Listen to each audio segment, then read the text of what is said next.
ढरकवडा इथे जाहीर सभेत उपमुख्यमंत्री एकनाथ शिंदे यांनी उद्योग मंत्री उदय सामंत यांना थेट फोन केलाय।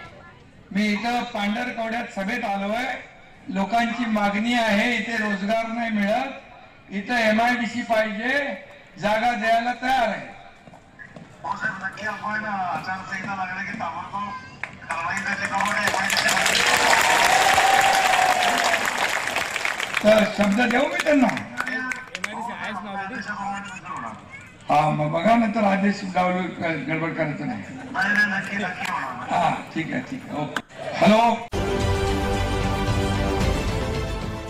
देश विदेशातील प्रत्येक घडामोडींचे लाईव्ह अपडेट मिळवण्यासाठी आता साम टीव्हीच्या सर्व सोशल मीडिया प्लॅटफॉर्मला लाईक, फॉलो आणि सबस्क्राईब करा।